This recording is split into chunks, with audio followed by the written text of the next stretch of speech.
Hey guys, tonight we're traveling back to a time when love had to travel on horseback, when words of the heart were whispered onto parchment, sealed with wax, and entrusted to the uncertain roads of medieval Europe. You might think sending a simple text message takes too long when you're impatient, but imagine waiting months just to know if someone cared for you back. Honestly, you probably wouldn't survive one courtship in the 14th century. So before you get comfortable, take a moment to like the video and subscribe, but only if you genuinely enjoy what I do here. And let me know in the comments where you're listening from tonight and what time it is over there. Now, dim the lights, maybe turn on a fan for that soft background hum, and let's ease into tonight's journey together. You sit in the flickering warmth of a candle-lit chamber. Heavy stone walls cradle the air, cool and still, except for the occasional crackle of the hearth. Before you, a young noblewoman dips her quill into a small inkwell. Her hand trembles slightly, not from fear, but from the weight of her words. Across the page of creamy vellum, she begins a careful script. My dearest. The rest you cannot yet see. She leans in, head tilted, eyes narrowed in thought. The candlelight gilds the edges of her curls. You shift slightly on the worn bench, observing the room. On a nearby side table rests a small velvet pouch. Inside, a pinch of crushed rose petals. Beside it, a wafer of scented wax awaits the seal. These are no ordinary words being penned. In a world where arranged marriages and political alliances govern lives, love letters must tread carefully. Too bold, and they risk scandal. Too vague, and they may never stir the intended heart. And here's a little-known fact. Many medieval love letters were composed in layers of meaning. The outer message might seem polite or poetic, while certain turns of phrase, known only to the recipient, conveyed deeper intent. Historians still debate how widespread this practice was. Some believe it was reserved for the highly educated, elite, while others argue that even modest townsfolk learned to weave subtle signals into their missives. The noblewoman pauses, reading over her words. Then, with practiced grace, she folds the letter 3 times. She reaches for the velvet pouch, sprinkling a fine dust of rose petals between the folds. An old superstition to ward off ill luck on the road. Next comes the wax. Heated over the flame, it drips in crimson beads onto the final fold. A silver seal, marked with her family crest, presses the wax flat. You lean forward, noting a final touch, a faint kiss upon the seal. The gesture is fleeting, yet deliberate. In centuries to come, poets will romanticize this act, but here it is simply tradition. She rises. From the shadows steps a slender figure clad in rough wool and leather, the castle courier. His tunic bears no sigil, for discretion is paramount. A pouch at his belt, a short dagger at his side, tools not just of protection, but of trust. Without a word, she presses the letter into his gloved hand. Their eyes meet briefly, an unspoken understanding passing between them. Then he turns, melting back into the corridor. You follow quietly, down spiraling stone stairs, through a courtyard silvered with frost, past guards who nod without question. Beyond the outer gate, a small black horse waits, hooves muffled against the packed earth. With practiced ease, the courier mounts, tucks the letter deep within his tunic, and urges the horse forward, and so begins the journey of a single letter. One of thousands traveling unseen across medieval Europe. Not all will reach their destinations. Roads are treacherous, bandits prowl, borders shift without warning, but still, the messengers ride. Because for those who dare to send such letters, hope weighs more than risk. A single scrap of parchment, carried across rivers and mountains, can change lives, or shatter them, and tonight, you ride with one such courier. Ahead lies a world of winding paths, secret codes, and the quiet power of the written word. Stay with me. The road is just beginning. The hooves of the black horse beat a steady rhythm beneath you as the courier guides it through the pre-dawn mist. The road stretches out, a thin ribbon of packed earth winding between bare-limbed trees. Frost laces the edges of leaves and stones. The sky lightens by degrees, from charcoal to indigo.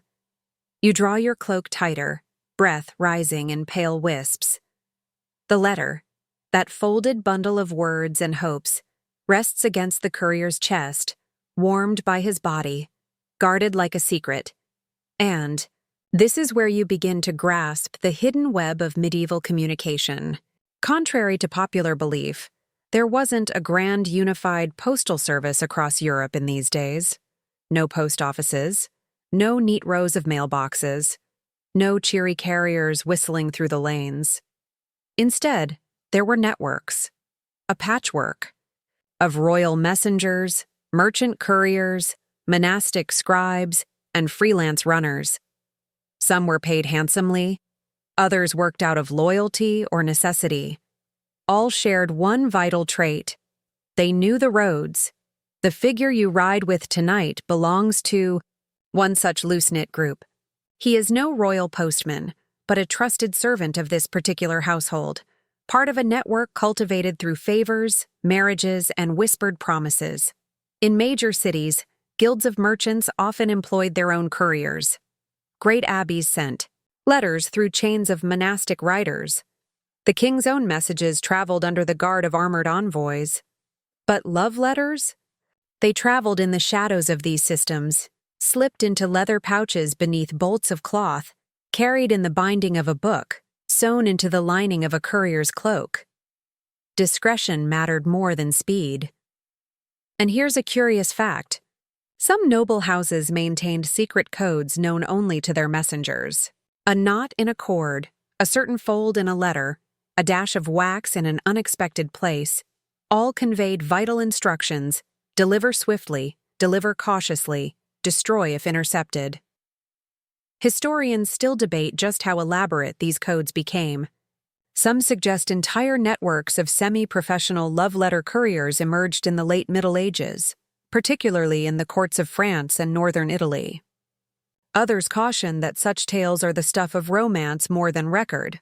But tonight, you sense the truth lies somewhere in between. The courier slows as the road approaches a fork. Ahead, a cluster of stone houses forms the village of Saint-Pierre. The market is already stirring, women arranging winter apples, a blacksmith's hammer ringing faintly in the distance. Our messenger avoids the main path, guiding his mount behind a crumbling wall. Here waits another figure, a broad-shouldered man in a faded teal cloak. Without dismounting, the courier exchanges a few murmured words, then passes over a small leather token. The man nods, gestures toward the eastern path, and so the journey resumes. These brief encounters form the lifeblood of the medieval courier system. Word of mouth, handshakes, trusted signs passed between those in the know. At times, letters changed hands several times in a single day. A rider might cover 30 miles, then pass the message to a fresh horse and a rested courier at an inn or monastery. In winter, travel slowed. In times of war, routes vanished overnight. But still, the messengers found a way. You lean forward, as the courier adjusts his pace, urging the horse into a brisk trot. The letter's destination lies days ahead, a fortified manor near the trading city of Bruges. Between here and there stretch rivers, toll gates, and unfriendly eyes. But the courier rides on, as countless others have done before him. And as you ride, one thought lingers. Each of these messengers carries more than paper. They carry longing, sorrow, courage, and hope. In an age when words must travel by hand and heart alike, a simple letter becomes a daring act. So when next you tap out a quick text or dash off an email, pause for a moment. Remember the riders who braved cold and danger to bring one folded scrap of love from one soul to another. The road ahead is long yet. Stay with me. We have much more to discover. The sun has begun its slow climb now, mist giving way to bands of pale gold across the fields. The horse breathes in steady puffs beneath you, hooves clicking rhythmically on the packed earth. The courier hums a low tune, not for show, but for the comfort of the road. Ahead lies a small priory, its slate roof barely visible above the winter hedgerow. A bell tolls once, twice. The hour of terce approaches. The courier eases his mount toward the side path, for here lies another thread in the web of medieval messaging. But first, let's linger on the letter itself, that small, folded vessel of longing. You might imagine a medieval love letter as simple ink on plain parchment, but oh, there was an entire art to it. And not merely in the words, though those were chosen with agonizing care. The language of love in medieval Europe was steeped in subtlety. Courtly conventions dictated layers of metaphor, symbols, and carefully veiled allusions. A rose was rarely just a rose. A hawk might speak of freedom, a falconer of control. Stars could whisper of fate, rivers of longing.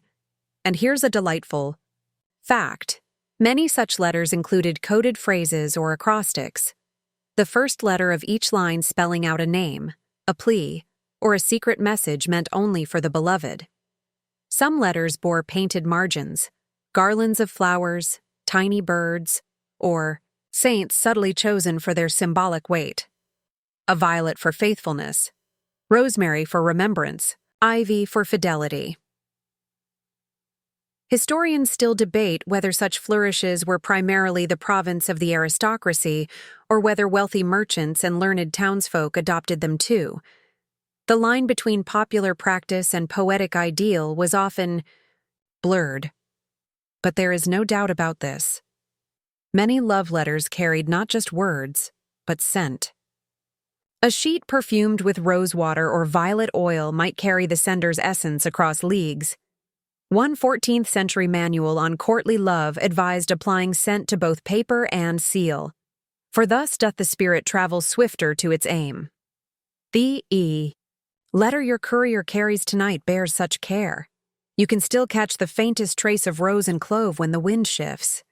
And within its folded embrace, a coded phrase meant only for eyes that will understand, though not, alas, for yours. Some secrets must remain. You dismount with the courier at the priory gate. Here, the monk who tends the stables knows the sign. A twist of the belt cord. A tap upon the wooden lintel. No words need be exchanged. While the horse is watered, the courier enters the small scriptorium, where a traveling monk copies legal documents by lamplight. The two exchange quiet words. Should roads beyond prove blocked, the monk will see the letter passed onward through the order's brethren. Such were the quiet alliances that kept messages moving beneath the notice of worldly powers. You observe, noting the fine balance at play. Kings might employ official couriers, their routes known and watched. Merchants paid for speed and safety. But lovers? Lovers relied on these subtle networks, monks, merchants, minstrels, even peddlers, all bound by trust and discretion. And one more curious truth. Sometimes letters traveled hidden within letters. A mundane message wrapped around a folded love letter, sealed together, the outer content harmless, the inner content known only to the recipient. Historians still puzzle over surviving examples of such double letters. Were they clever deceptions? Or mere chance? The debate continues. But as you stand now in this small corner of the medieval world, the weight of such care becomes clear. A letter is not merely a message, it is an offering of trust, of vulnerability, of hope. The horse is ready. The road calls once more. You mount beside the courier as he guides the beast through the priory gate. Ahead lie forests thick with shadow, and cities bright with promise. The letter stirs softly against his chest, and so we ride on, not just across land, but through a tapestry of hidden words, unseen hands, and hearts willing to wait. Stay with me. The journey continues. The road ahead narrows into woodland, damp, quiet, and lined with trees that lean like old men in whispered counsel. Your horse's hooves sink slightly into the soft loam, muffled now by last night's rain. The courier pulls up his hood. Not out of fear, but out of habit. In woods like these, silence is the safest companion. You pass beneath branches heavy with moss, the air thick with the scent of wet leaves and wood smoke. Somewhere nearby, a brook murmurs unseen. By now, the letter feels like a quiet heartbeat, tucked beneath wool and leather, pulsing with unspoken promise. You think again of the young noblewoman's face in the candlelight, of the trembling start of her inked confession. Did she know how far this path might stretch? Your companion's horse slows as you approach a crossroads. A stone marker, worn, nearly smooth, bears 3 faint symbols. One for the nearest town, one for the market route, and the third, a carved knot, barely visible, a sign known only to a handful. The courier turns left, off the well-trodden path, into a winding track that dips into the trees. It's time to leave the visible world for a while. This is the realm of the gray roads, unofficial routes known to couriers, smugglers, and merchants' agents. They crisscrossed medieval Europe, often invisible on maps, yet more reliable, in practice than any royal road. They weren't marked by banners, but by landmarks. A leaning pine, a crumbling arch, a particular cluster of white stones that caught the sun just so. These paths allowed messages, and messengers, to pass unnoticed, away from toll collectors, patrols, and curious eyes. And here's something most people don't know. In some regions, especially along contested borders, noble households employed local guides, often women, who knew these trails better than any mapmaker. Called wayfinders or hedgewalkers, their memory was the map. Historians still debate how formalized these roles were.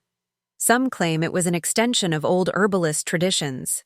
Others insist it was purely practical, a matter of who best knew where not to be seen. You pass one such marker now, a flat stone in the crook of a tree root, stained with a slash of ochre, a sign that this route was safe as of yesterday evening. The courier presses onward, ducking a low branch, guiding, the horse with a practiced hand. There's a rhythm to it, this travel. Not just motion, but mindset. The road teaches patience. The forest teaches watchfulness. Midway through the wood, you come upon a narrow footbridge, little more than planks lashed with twine, slick with moss. Below, a slow-moving stream mirrors the bare branches above. You dismount and cross on foot. The courier waits on the other side, adjusting his saddle straps, scanning the trees. His silence isn't unfriendly. It's professional. There's no need for conversation when the road itself speaks. And then, on the far bank, a sudden rustle. A red squirrel darts across the underbrush. The courier chuckles quietly. Tension melts from his shoulders. Even he, it seems, is not immune to the gentle gifts of the road. As you mount again, he reaches inside his cloak and checks the letter, not for fear, but for reassurance. It's still there, whole, unsullied, waiting. One letter, yes. But countless more like it passed through Europe this way, down hidden tracks, over unmarked bridges, from castle to city to cloister. Some were confessions of love, others, refusals. A few were coded instructions for secret meetings, midnight escapes, or even proposals made beneath the noses of powerful families. And here's a curious little truth. Among the most common phrases found in recovered medieval love letters is, "Burn this after reading." Did they? Probably not always. Humans have a way of holding on to words, even when we shouldn't. You emerge now from the forest's edge. Ahead lies open ground, fields sleeping under frost, smoke rising in thin ribbons from distant chimneys. The path turns east. The letter continues its quiet journey. And so do you. Stay with me. there are more secrets to uncover just around the bend. The road grows busier now. You can hear it before you see it, the distant creak of wagon wheels, the sharp ring of a blacksmith's hammer from a nearby village. The courier adjusts his cloak, smoothing the edges to hide any sign of the letter. Beneath, you follow close, your senses sharpened by the subtle shift in pace. Out here in the open, a courier is just another traveler. But the contents of his pouch, that fragile parchment heart sealed in wax, carry risks far beyond their weight. And so, as the horse's hooves strike harder ground, you begin to understand the next obstacle in this hidden journey: borders and barriers.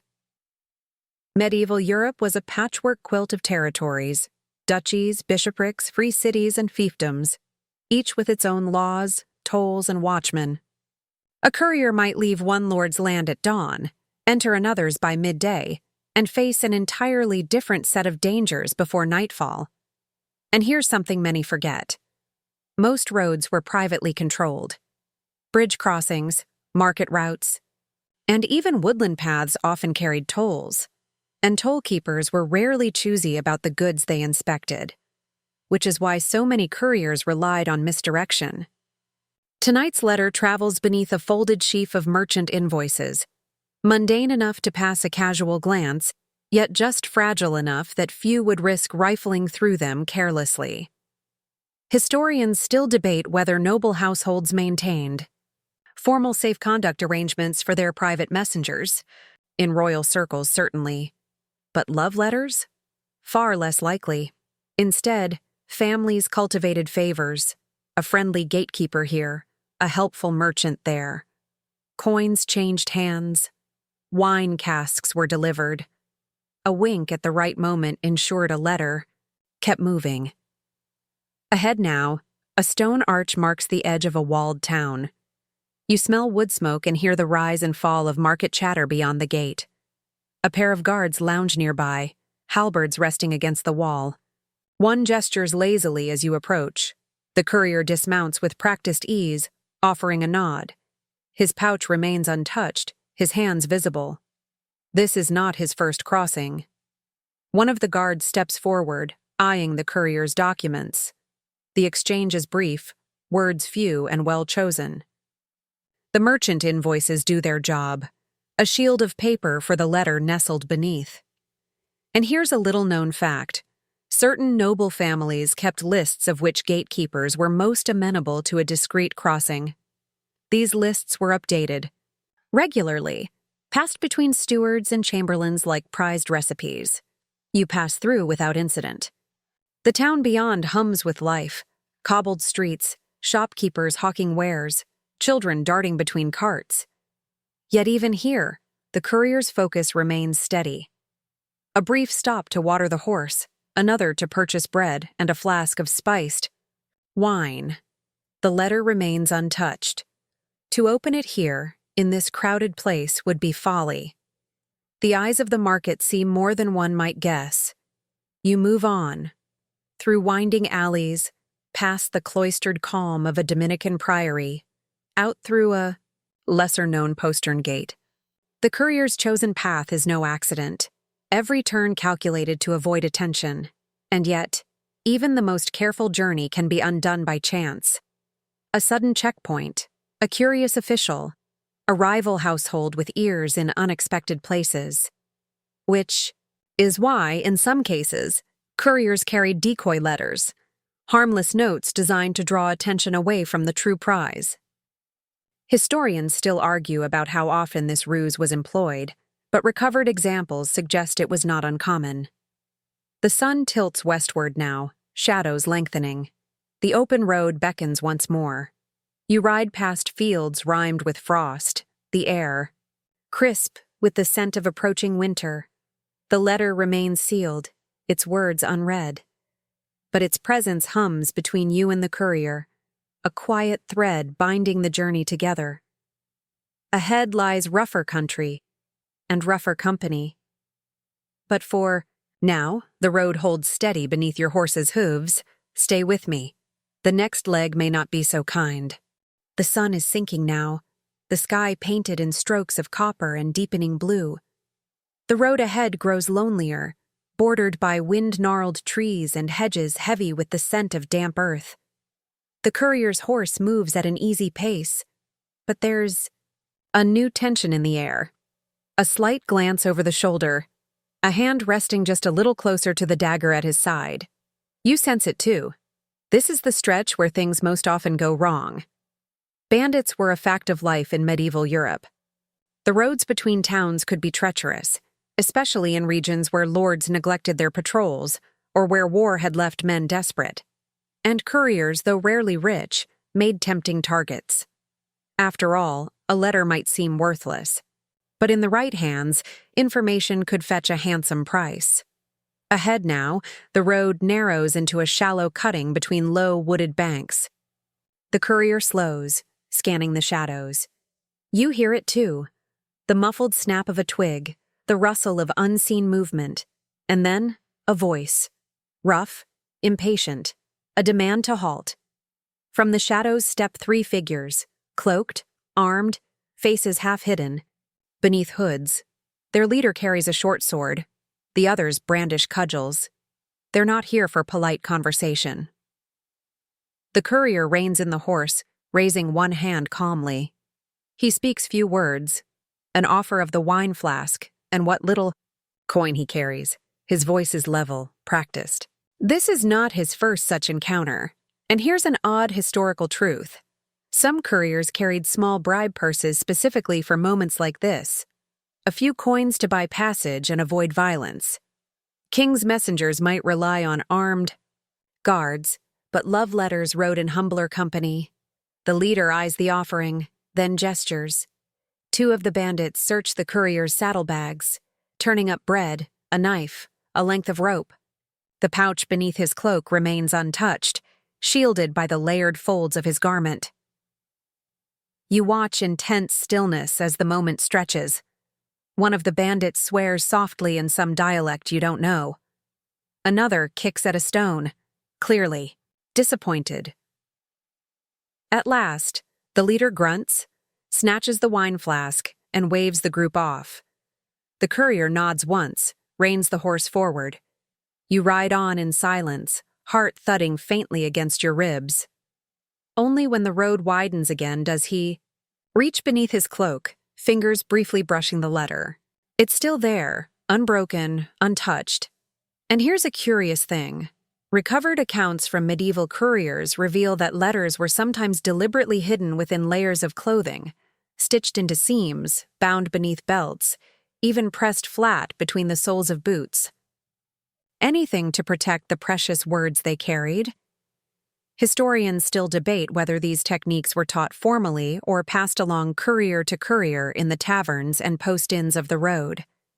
Likely both. Necessity breeds ingenuity. Chew. Sun dips lower. A faint chill creeps into the air. The courier presses the horse into a steady trot, eager now to reach the safety of the next relay station. But as you ride, one thought lingers. Not all letters were so fortunate. Some were lost to bandits, others to weather or simple mischance.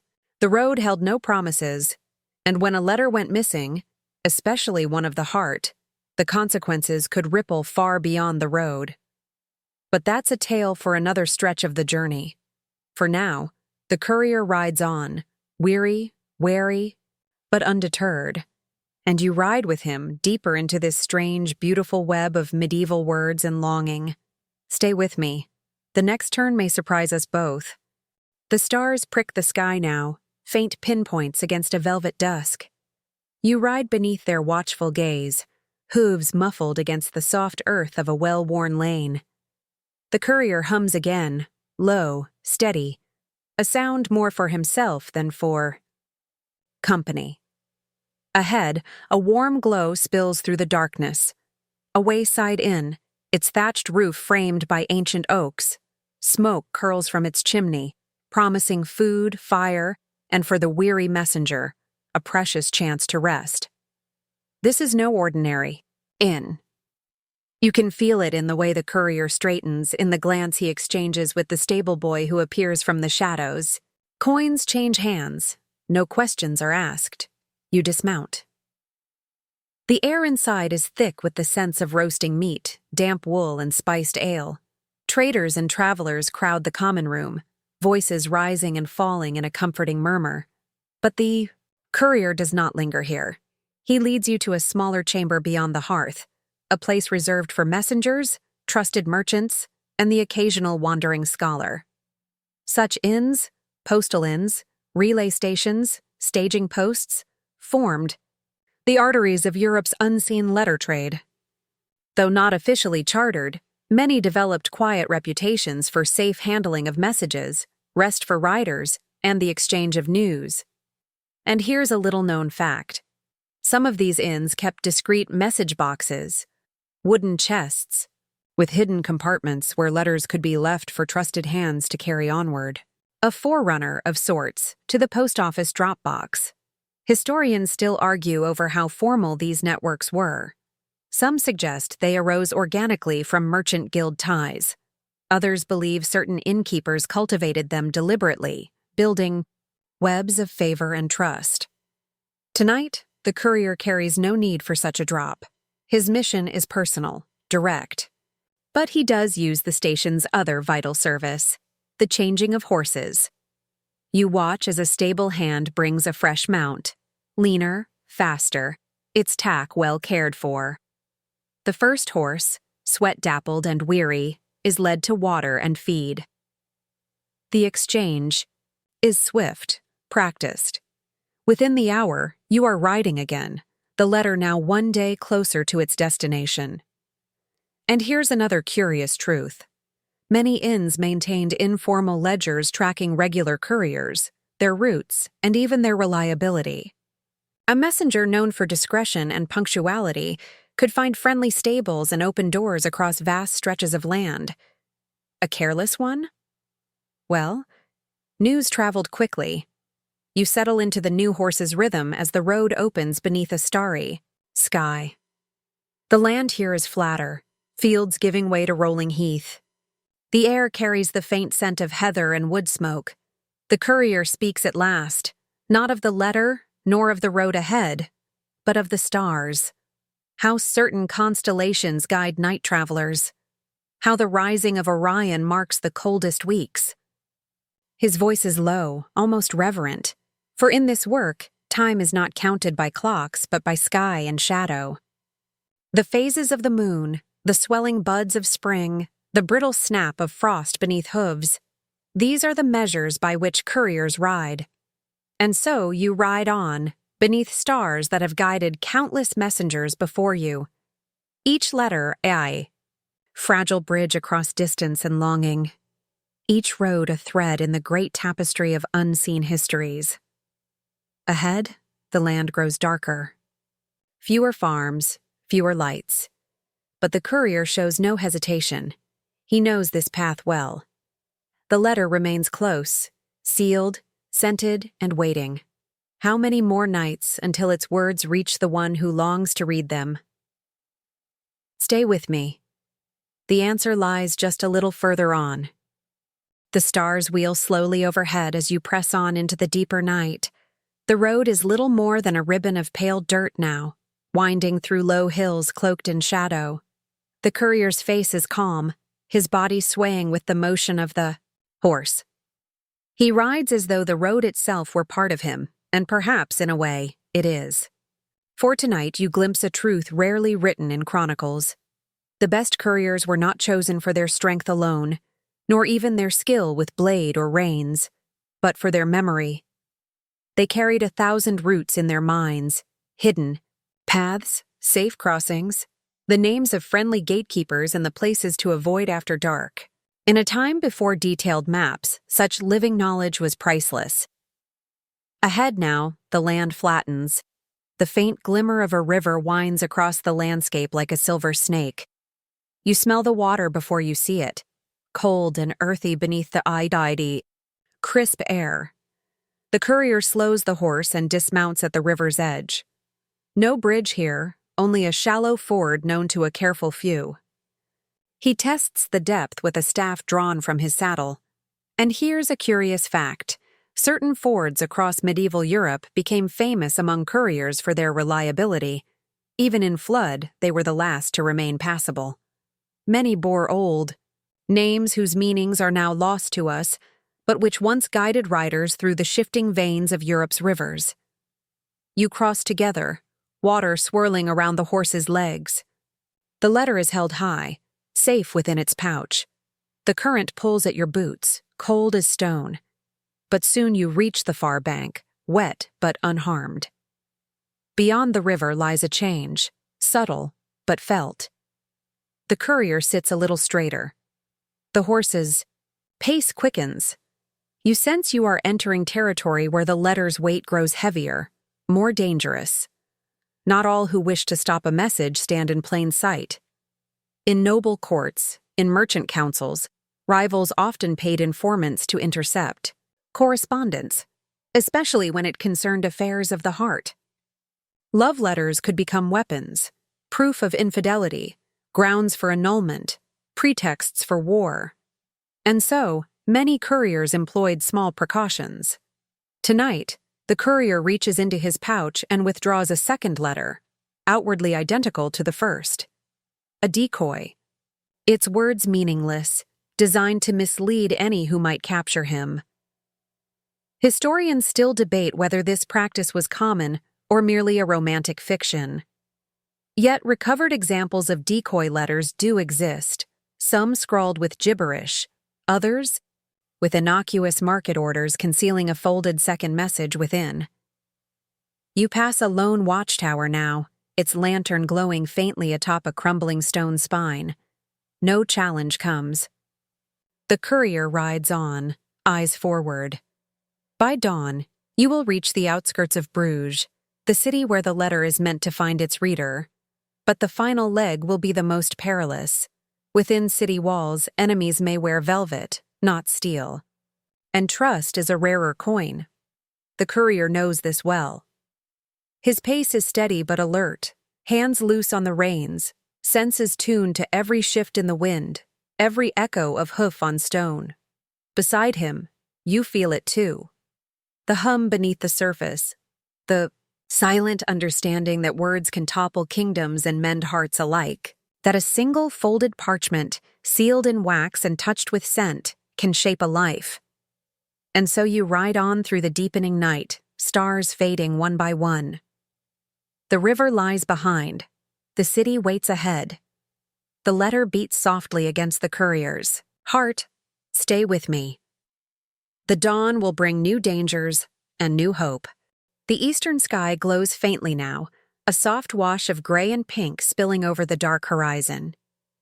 You've ridden through the night, and the city of Bruges is at last in sight. Spires rising like frozen flames, their silhouettes etched against the dawn. The courier reins in his mount at the crest of a low hill. Below, the outer walls of the city encircle its clustered rooftops and winding canals. Already smoke curls from a few chimneys.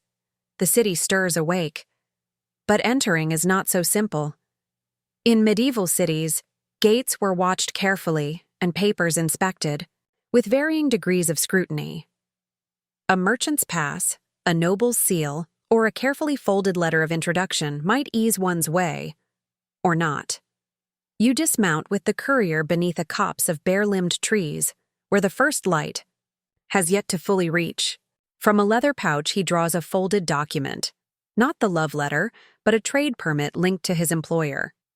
It's worn and well-used, the sort of paper that slips easily through a bored guard's fingers.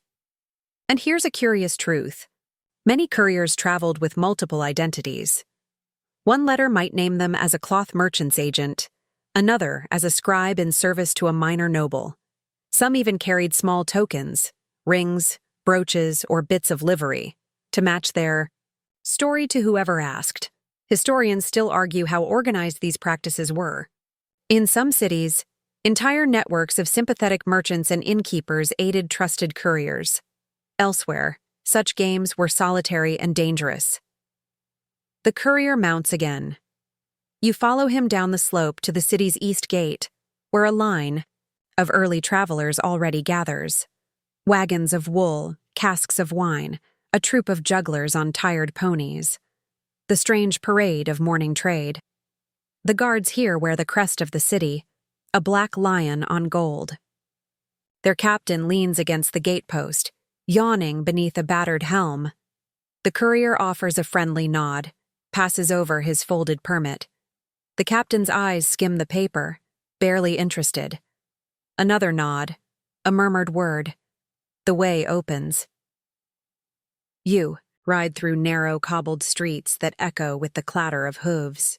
Bruges at dawn is a city of scents, fresh bread, damp stone, smoke, and the faint tang of the sea. Banners stir above guild halls. The bells of St. Salvator's ring the hour of prime. But there is little time to admire the view. The letters? Destination lies deeper within, a tall house of brick and timber, tucked beside a quiet canal. A place known to the courier, but not to the city's watchers. The streets grow narrower. The courier dismounts, leading his horse by the bridle. You walk beside him now, boots scuffing on frost-slick stone, and here's a small detail few remember. In crowded medieval cities, couriers often walked the final leg, blending with traders and townsfolk. A mounted man drew too much notice. On foot, one was simply another shadow among many. You pass beneath an arched stone bridge. A boatman below pulls through mist, humming an old song. At last, the courier halts before a narrow door of dark oak. A brass knocker gleams in the pale light. 3 soft taps, a pause, then 2 more. A pattern known to both sender and receiver. A moment's silence. Then the door creaks open. A gray-cloaked servant peers out, eyes sharp beneath a lined brow. Recognition flickers. The courier murmurs a greeting, and the servant steps aside. Within, the house is hushed. Tapestries dim the walls. A single lamp casts a pool of gold upon a table. And there, seated with pen in hand, is the letter's intended reader, a young man whose eyes lift with hope and fear as the courier enters. But the letter is not handed over at once. First, a whispered exchange, a checking of signs. Trust is never given blindly in such matters. And then at last, the sealed parchment passes from hand to hand. Fingers tremble slightly as they receive it. The seal is untouched. The scent of rose and clove still lingers. You exhale softly. The journey is nearly done. But not quite. There is one more step yet. The most important of all. Stay with me. The letter's words must still find their voice. You stand in the quiet chamber, the air thick with anticipation. The young man holds the letter as though it were made of glass, precious, fragile, the weight of its journey resting visibly in his trembling fingers. The courier, ever discreet, steps back into the shadows near the door. His part in this tale is nearly done. He knows well that these first moments of reading are not for any but the intended eyes, and so you watch as the seal is studied, a crest familiar, a shade of wax chosen carefully. A faint smile flickers across the young man's lips. The sign is good. The letter is genuine. With practiced care, he breaks the seal, unfolding the parchment slowly. The scent of rose and clove releases into the air, subtle and sweet, a whispered presence from across the miles. And here's a curious fact. Many love letters of the period were written not simply to be read once, but to be reread, savored, even memorized. In a world without instant communication, each word was a treasure to be revisited again and again. Historians still debate the precise forms of such letters. Some followed the elegant models of courtly love, elaborate metaphors, oaths of devotion, references to classical and biblical tales. Others were simpler, plainer, more human. Tonight's letter seems to straddle both worlds. You glimpse its opening lines, careful, poetic, but with an undertone of genuine longing. My dearest, though miles and fear divide us, My thoughts find no rest but in the hope of you. The young man reads on, lips moving silently. His expression shifts with each line: hope, relief, perhaps even a trace of doubt. Love letters carried risks too, misunderstandings, unwanted promises, the peril of words laid bare. And here is one more truth, rarely written. Not all recipients wished to receive what such letters offered. A missive of love could warm a heart or ensnare it. In some cases, the arrival of an unwanted letter led to scandals, forced marriages, even duels. You watch as the reader reaches the final lines, the closing salutation penned with a flourish. His shoulders relax. The letter is folded again, not quite as neatly as before, but with clear reverence. He rises and turns to the courier. A purse is drawn from beneath his tunic, modest, but fair. The payment is offered without a word. The courier accepts it with a nod, tucking it into his belt. There is no request for a reply. Not yet. That choice will come with time. For now, the letter has done its work. The message has arrived, safe and whole. The courier takes his leave, slipping once more into the waking city beyond. The streets of Bruges hum with life now, merchants opening their stalls, apprentices hauling goods, bells calling the faithful to prayer. You walk beside the courier as he winds through alleys and over bridges. His task complete, he will ride. Again soon, perhaps with a new letter, perhaps homeward empty-handed. Such is the life of those who serve words rather than swords. And here's a small but delightful fact. Some couriers kept tiny notebooks recording the routes they had traveled, and the letters they had carried, though always in code or vague references. These humble logs, when discovered centuries later, offer rare glimpses into the secret pathways of medieval correspondence. The city fades behind you.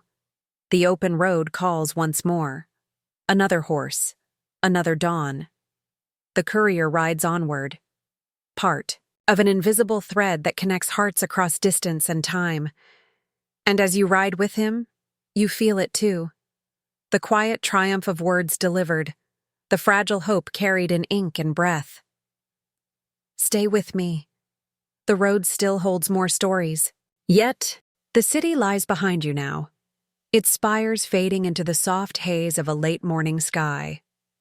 The road stretches ahead once more, familiar in its solitude. The courier rides at an easy pace, not with the urgency of a letter yet to be delivered, but with the quiet satisfaction of one safely arrived. You feel the change in the rhythm of the journey. The courier hums softly again, a tune older than memory, one likely passed from rider to rider across the winding paths of Europe. But the work is never truly done. In the saddlebag rests a small bundle of new messages, requests for cloth shipments, a notice of an impending wedding, and yes, tucked among them, another letter sealed with an unfamiliar crest. Love rides again. And here's a little-known truth. Many couriers formed long-standing relationships with their clients, becoming not just messengers but trusted confidants. They learned to read the weight of a seal, the tremble in a sender's voice, the urgency behind a simple, "This must arrive swiftly." Historians still puzzle over the extent of these relationships. Some letters hint at deep bonds between messengers and those they served, bonds of loyalty, discretion, and sometimes friendship. As you ride, the courier pauses at a wayside shrine, a simple stone figure weathered by wind and time. He dismounts, kneels briefly, tracing a symbol upon the stone. A small ritual, a moment of reflection. For those who travel the uncertain roads, a prayer never hurts. You continue together along a path bordered by hedgerows now bursting with new green. A farmhouse appears in the distance, smoke rising from its chimney, the laughter of children, carried on the breeze. Here, the courier makes an unexpected turn. Not every message rides to grand halls or bustling cities. Some find their way to humble homes, where simpler hopes dwell. You approach the farmstead quietly. A woman steps from the doorway, her apron dusted with flour. Recognition lights her face as she sees the courier. Words are exchanged, a warm greeting, a question for news. From the bundle, the courier draws a letter, its seal plain, the parchment worn. The woman accepts it with both hands, her eyes shining. No coin changes. Hands this time. Some deliveries are paid in trust, not silver. And here's a gentle fact. Many rural letters were passed this way, informally, through networks of goodwill and quiet favors. Couriers who honored such ties built reputations that mattered far, more than royal patents or guild charters. As you ride on once more, the courier's gaze turns skyward. Clouds gather on the horizon, a promise of rain, perhaps a storm. But the road calls regardless. Another town awaits. Another bundle of messages. Another story written in ink and sealed in wax. You glance at the courier and wonder, how many letters has he carried? How many hearts connected? How many stories begun, mended, or ended by the words he bore? The answers ride the wind, unseen, perhaps unknowable. But one truth remains. The road is a living thing, and those who serve it know its quiet power. Stay with me. The road twists yet again ahead. The clouds deepen as you ride beneath a sky thick with the scent of rain. The courier's cloak is drawn tight now, the pace of the horse steady but cautious. The road narrows again, hedgerows pressing close, branches whispering in the rising. Wind.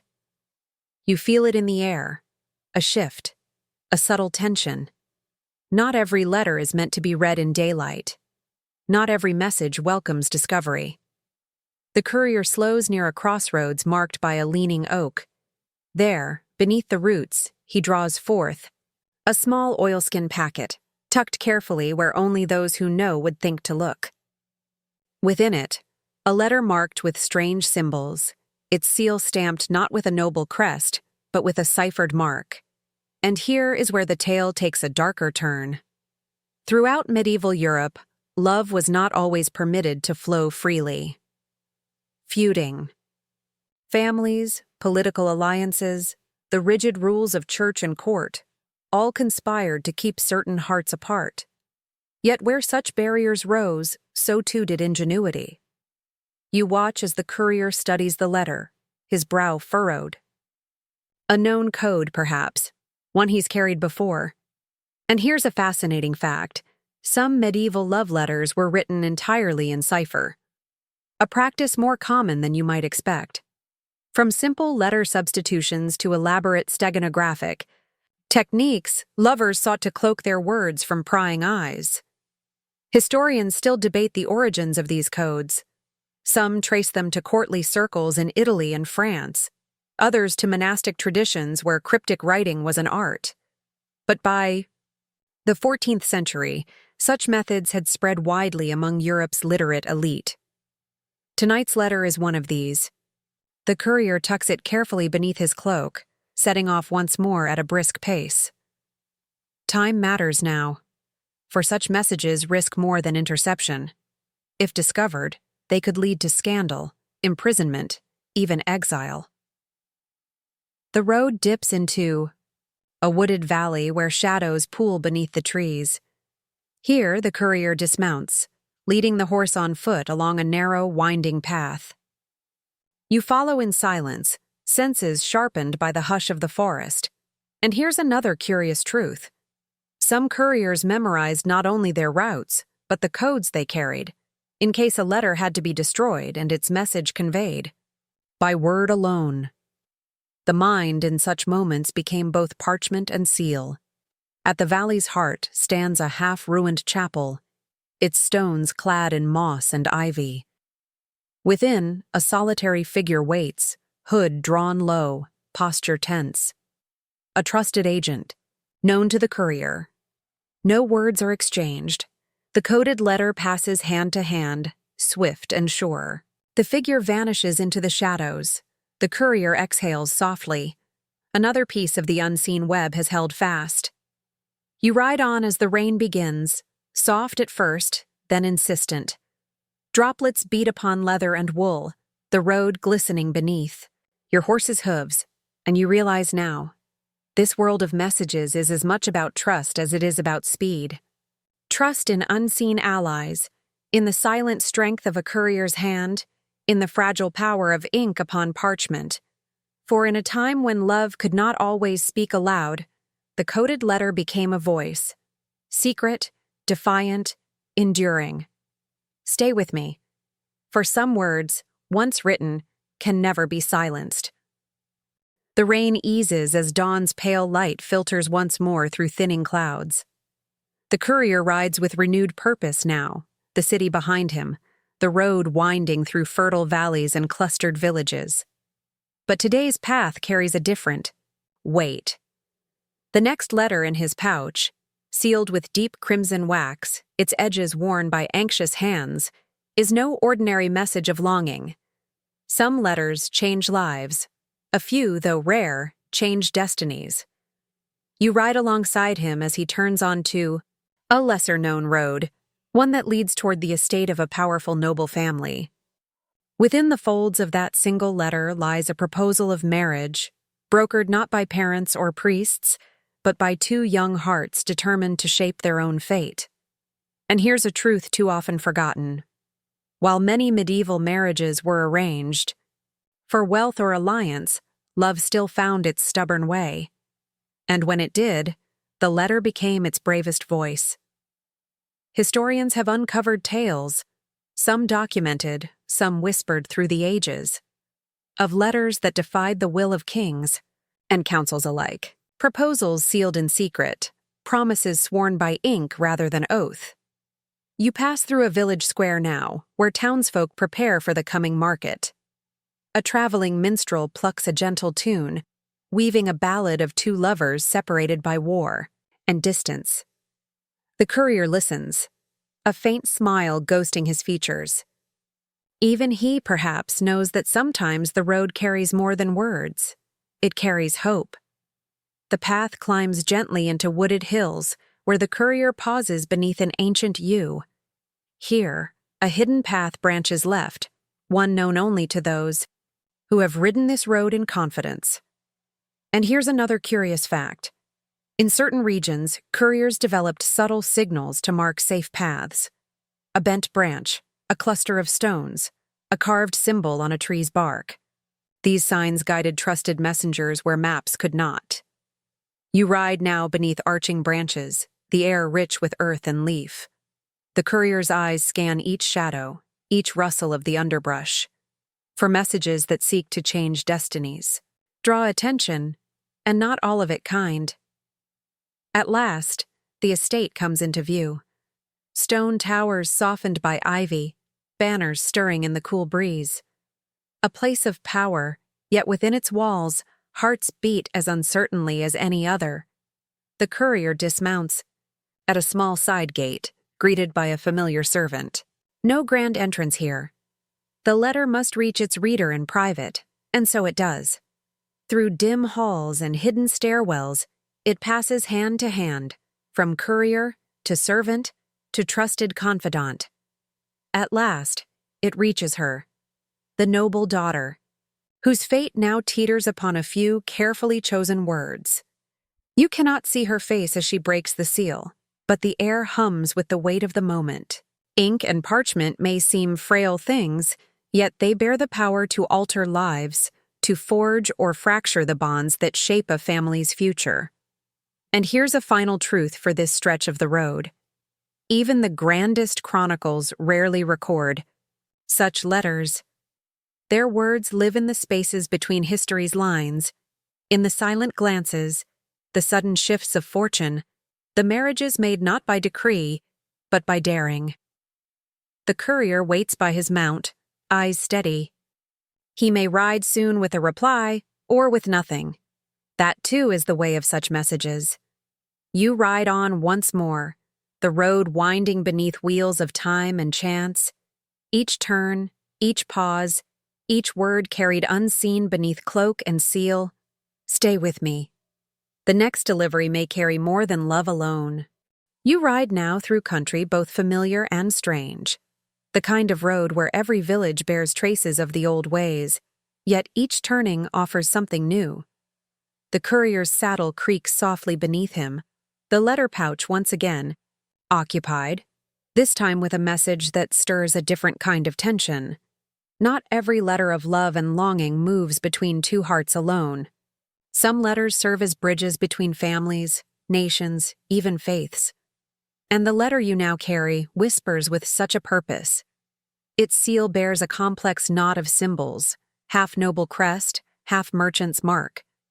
The courier knows this type well. A message crafted in careful words, seeking not just affection, but alliance. And here's a little-known truth. In the bustling ports and trade hubs of medieval Europe, love letters often traveled alongside contracts and ledgers. A daughter's marriage might secure a trading route. A son's betrothal might mend a bitter feud.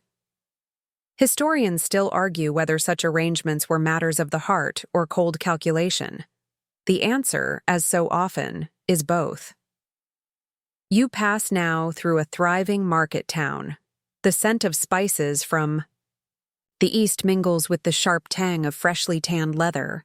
Traders shout their wares in a dozen tongues, coins clink like rain on stone.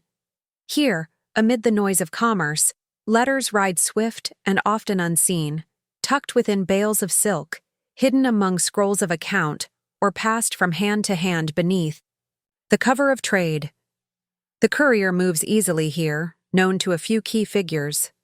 The spice merchant whose daughter dreams of distant lands, the ship captain whose cargo may soon carry more than goods, the scribe whose ink pens more secrets than prayers. And here's another curious fact. Certain scribes became known as masters of love's diplomacy, crafting letters that balanced the delicate weights of desire, duty, and alliance. Their words might decide the fate of marriages not yet begun. You ride now toward the port itself, where the air sharpens with salt. Ships ride at anchor beneath banners from Flanders, Genoa, the Hanseatic League. And amid their cargoes move couriers like your companion, bearing not spices or cloth, but words. Today's letter is destined for one such ship. A merchant prince from across the sea waits upon a reply. A yes, a no, or perhaps a cautious. Maybe that will shape future fortunes. At the docks, the courier moves swiftly. A trusted ship's steward awaits in a shadowed alcove. The letter passes with a quiet word, vanishing into the flow of commerce and tide. And here's the paradox of it all. Amid the clang of trade and the roar of empire, the most powerful force may yet be a single folded page, pressed with scent, sealed with hope. You ride on once more, the wind fresh upon your face. The city fades behind you. The road opens wide. Ahead lies the quietest delivery of all, and perhaps the truest. Stay. With me, the final turn is near. Night has fallen again. You ride beneath a velvet sky strewn with stars, their light soft and steady as a whispered promise. The road winds gently through meadows silvered with dew, the hooves of your horse muffled against the cool earth. Beside you, the courier rides in companionable silence. There is no urgency now, only a final delivery to make, and a quieter kind of hope. The letter he carries tonight is the simplest and perhaps the most profound. No courtly seal, no merchant's mark, just a plain wax stamp faded with handling. Within, a message from an aging husband to his wife, long parted by duty and distance. And here's a tender truth. Among the countless letters that crisscrossed medieval Europe, many were neither declarations of passion nor tools of power, but small everyday affirmations of love, trust, and remembrance. Historians often overlook such humble letters. Yet in monastery archives and private collections, traces remain. A folded scrap from a soldier to his sweetheart, a wife's words to a husband abroad, a father's blessing sent with trembling hand. You ride now through a sleeping village, its Cottages dark save for a single window where a lamp burns low. The courier dismounts, leading his horse with care so as not to wake the town. He moves with quiet purpose through narrow lanes until he reaches a small stone house at the village's edge. There, in the garden, a figure waits. An elderly woman wrapped in a woolen shawl, her gaze fixed on the path. No words pass between them. The courier offers a small bow, then places the letter gently into her hands. She draws it close, fingers tracing the seal. A tear slips down her cheek, not of sorrow, but of quiet joy. In a world where days stretch long and partings linger, such a letter is more than paper. It is presence. And here's a final thought to carry with you. For all the grand tales of kings and battles, it is these moments, the tender, the unseen, that truly shape the heart of history. You ride once more into the starlit night, the road ahead empty now but for the whisper of your horse's breath and the soft rustle of the wind. The courier's work is done for this journey, but tomorrow the pouch will fill again, with hope, with longing, with words meant to bridge the distances of the world. And as you ride beneath the fading stars, you realize, though centuries may pass, the longing to speak across silence remains, unchanged. A letter, a road, a heart willing to wait, these will endure. Now, rest easy, traveler. Let the rhythm of the road lull you. Let the stars drift gently above. The letters will keep riding as they always have. End of script. Sweet dreams.